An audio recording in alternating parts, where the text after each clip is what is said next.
बाबा श्याम का जो चमत्कारिक वस्त्र है यानी केसरिया बागा आपको कब और किस समय मिलेगा। नमो भगवते हे सरस्वती वंदे तपद युगलम विद्या बुद्धि वितान भारती चित्कारिमा मिमलम विनामात्नि सुमति दायिनी पुस्तक हस्ते देवनुते वर्ण ज्ञान सकल निदान सन्निहित कुरियो ममचितो नमंसा बानी ब्रह्मावादिनी करुणा परणा भवरदे मंजुल हासिनी नाट विलासिनी लास कुर्मस नारगे। नमो भगवते हे सरस्वती माँ। आप सभी श्याम भक्तों को जय श्री श्याम।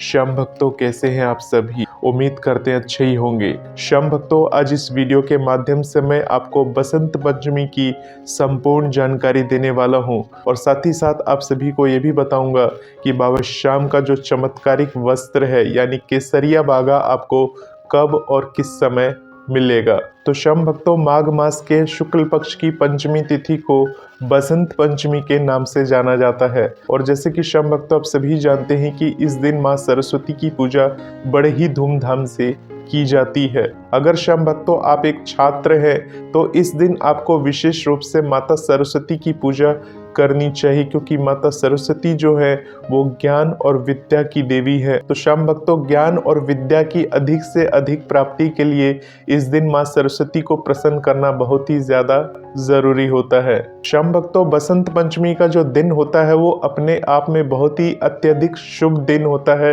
इस दिन खासतौर से जितने भी श्याम भक्त हैं वो बाबा श्याम को अर्जी लगाते हैं, बाबा श्याम से अरदास करते हैं और ऐसा माना जाता है कि किसी भी शुभ दिन हम बाबा श्याम से अरदास लगाते हैं, अर्जी लगाते हैं तो बाबा श्याम हमारी बातों को जरूर सुनते हैं। श्याम भक्तों, इस दिन शादी विवाह मुंडन गृह प्रवेश इत्यादि का सबसे शुभ मुहूर्त माना जाता है। श्याम भक्तों, ऐसा माना जाता है बसंत पंचमी पर जिसकी शादी होती है उसे सभी देवी देवताओं का आशीर्वाद प्राप्त होता है और जोड़े का बंधन 7 जन्मों तक का रहता है। वैसे तो श्याम भक्तों सभी शादियों में 7 जन्मों तक का ही बंधन रहता है, परंतु एक विशेष मान्यता के अनुसार बसंत पंचमी का दिन बहुत ही ज्यादा अपने आप में खास होता है। श्याम भक्तों, हिंदू शास्त्र के अनुसार ऐसा माना जाता है कि बसंत पंचमी के दिन ही भगवान शिव और माता पार्वती का तिलकोत्सव हुआ था, इसलिए यह दिन शादी के लिए काफी शुभ माना गया है। श्याम भक्तों, हिंदू मान्यता के अनुसार इस दिन माता सरस्वती की उत्पत्ति हुई थी यानी उनका जन्म हुआ था। श्याम भक्तों, प्रचलित और पौराणिक कथा के अनुसार श्री ब्रह्मा जी ने माता सरस्वती की रचना की थी जिनके 4 हाथ थे। एक हाथ में बीना, एक हाथ में पुस्तक, तीसरे हाथ में माला और चौथा हाथ वर मुद्रा में था। ब्रह्मा जी ने माँ सरस्वती को बीना बजाने के लिए कहा जिसके कारण संसार के सभी चीजों में स्वर आ गया। तो श्याम भक्तों, ये दिन अपने आप में बहुत ही खास है और खास तौर से विद्यार्थियों को तो इस दिन जरूर पूजा करनी चाहिए। श्याम भक्तों, बसंत पंचमी के दिन आपको क्या करना है? बसंत पंचमी के दिन आपको माँ सरस्वती की एक तस्वीर या माँ सरस्वती की एक मिट्टी वाली मूर्ति जरूर लेकर आनी चाहिए और मूर्ति को घर में लाकर माँ सरस्वती की उपासना, माँ सरस्वती की पूजा पाठ आपको सुबह सुबह जरूर करनी चाहिए। श्याम भक्तों, इस दिन ऐसा माना जाता है कि माँ सरस्वती की छवि या प्रतिमा को एक जगह विराजमान करके अगर आप उनकी आराधना और पूजा पाठ करते हैं तो आपकी सफलता निश्चित हो जाती है। श्याम भक्तों, इस दिन माँ सरस्वती की तो पूजा करेंगे ही करेंगे, साथ ही साथ अगर आप एक छात्र हैं तो आप अपनी कॉपी किताबों की भी पूजा इस दिन आपको करनी चाहिए। अगर आप एक छात्र हैं तो अपनी एक किताब और एक कॉपी, एक पेन या पेंसिल जो भी आपके पास है वो माँ सरस्वती के पास ज़रूर रखनी चाहिए और माँ सरस्वती से ये प्रार्थना करनी चाहिए कि हे माँ सरस्वती, मुझे इतना ज्ञान दो, इतनी बुद्धि दो ताकि मैं अपने लक्ष्य को परिपूर्ण कर सकूं और आपका आशीर्वाद मेरे साथ सदा बना रहे। इस प्रकार से माँ सरस्वती को प्रसन्न करने के लिए आपको इस दिन जरूर प्रयत्न करना चाहिए। श्याम भक्तों, इस दिन माँ सरस्वती या सभी देवी देवताओं को आप भोग में पीले रंग का फलों का भोग लगा सकते हैं। पीले रंग के पुष्पों से माँ सरस्वती का आप श्रृंगार कर सकते हैं और साथ ही साथ अगर आप बाबा श्याम की पूजा करते हैं या खाटू श्याम जी की पूजा करते हैं तो उन्हें आपको पीले रंग के फूलों से जरूर सजाना चाहिए, उनका भव्य श्रृंगार करना चाहिए इस दिन, ताकि भगवान अपना आशीर्वाद आपके ऊपर बना दे। श्याम भक्तों, अगर आप एक व्यापारी हैं और चाहते हैं कि इस दिन माँ सरस्वती की कृपा आपके ऊपर बने, तो आप अपने दुकान में खाता बुक तो मेंटेन करते ही करते होंगे। अगर आप एक व्यापारी हैं और एक खाता बुक मेंटेन करते हैं तो इस दिन आपको माँ सरस्वती की उपासना जरूर करनी चाहिए।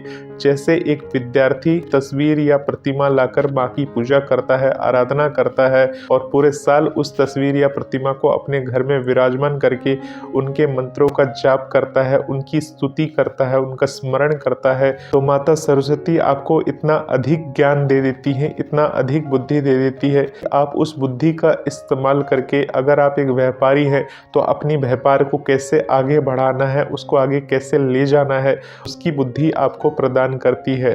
श्याम भक्तों, अगर आप व्यापारी हैं तो एक स्टूडेंट बनकर आपको इस दिन जरूर भगवान की माता रानी की पूजा करनी चाहिए।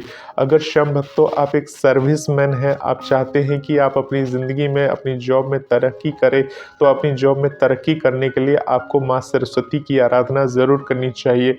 माँ सरस्वती आपको ज्ञान देगी और जब आपको ज्ञान मिलेगा तो उस ज्ञान का इस्तेमाल करके आप अपने जॉब में सफलता पा सकते हैं, आप अपने जॉब में प्रमोशन पा सकते हैं। श्याम भक्तों, ये एक अद्भुत रास्ता है। और श्याम भक्तों, अभी तक आपको ऐसा लग रहा है कि आपके पास धन वगैरह की बहुत ज़्यादा कमी है, धन इत्यादि नहीं है, आप किस प्रकार से धन कमाएं, किस प्रकार से धन को इकट्ठा करें, ऐसे विचार आपको नहीं आ रहे हैं, तो आपको इस दिन यानी कि बसंत पंचमी के दिन माता रानी को अपने घर में विराजमान करना चाहिए और उनकी पूजा पाठ इसी प्रकार से करें जिस प्रकार से एक छात्र माता रानी को प्रसन्न करने के लिए करता है। श्याम भक्तों, अगर आप माता रानी को प्रसन्न कर देते हैं तो माता रानी की कृपा, माता रानी का आशीर्वाद आपके ऊपर होगा, तो बहुत ही जल्द आपको एक अच्छी नौकरी या जिस काम को आप करना चाहते हैं उस कार्य के लिए माता रानी आपको सद्बुद्धि प्रदान करती है, विद्या प्रदान करती है और अपने दिमाग को लड़ाकर उस कार्य को आप कर पाएंगे। श्याम भक्तों, बसंत पंचमी के दिन बाबा श्याम के मंदिर में बहुत सारे भक्तजन जाते हैं, बाबा श्याम के मंदिर में जाकर बाबा श्याम के समक्ष थोक लगाते हैं, बाबा श्याम का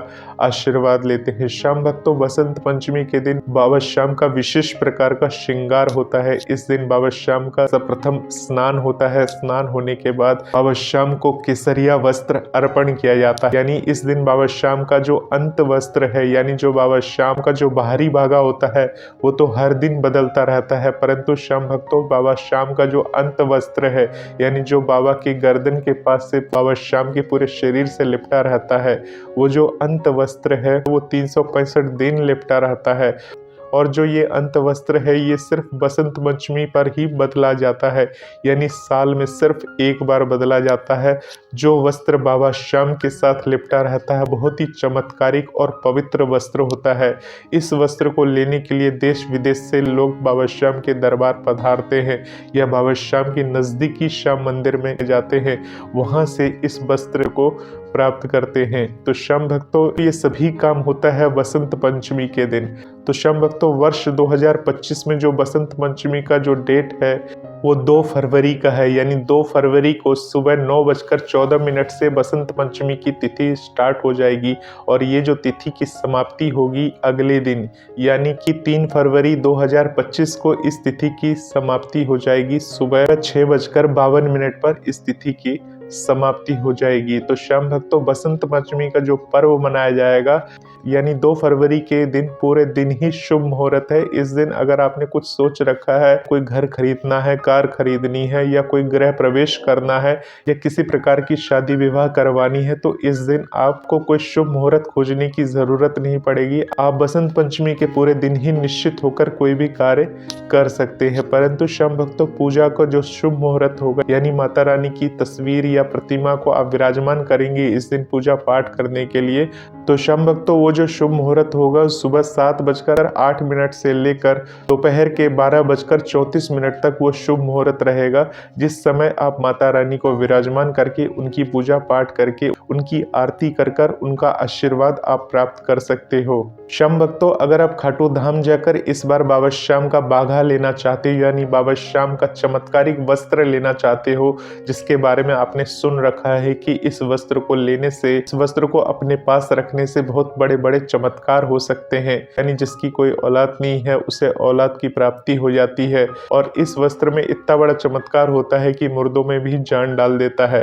तो श्याम भक्तों, ये जो चमत्कारिक वस्त्र है, जहाँ जहाँ बाबा श्याम का मंदिर है उन सभी जगह बाबा श्याम के मंदिर में सभी जगह बाबा श्याम के इस नए अंतर वस्त्र को बाबा श्याम को अर्पण किया जाएगा, और जो पुराना वाला वस्त्र होगा उस वस्त्र को उतार लिया जाएगा और उस वस्त्र के छोटे छोटे से पीस बनाकर भक्तों में वो वस्त्र बांटे जाएंगे। यानी कि वो जो बाघा है भक्तों को थोड़ा थोड़ा प्रसाद के रूप में दिया जाएगा, ताकि सभी भक्तों का कल्याण हो सके। तो श्याम भक्तों, बाबा श्याम का जो ये बाघा होगा, ये बदलने का जो समय रहता है, सुबह बाबा श्याम की मंगला आरती हो जाएगी। मंगला आरती होने के बाद जब सुबह बाबा श्याम का प्रातः श्रृंगार होगा, तो सुबह प्रातः श्रृंगार के दौरान बाबा श्याम का विशेष स्नान होता है। बाबा श्याम का पंचामृत से स्नान करने के बाद बाबा श्याम को ये अंत वस्त्र पहनाया जाता है और पुराने वाले वस्त्र को उतार लिया जाता है। उसके बाद बाबा श्याम को ऊपरी बाघा पहनाया जाता है।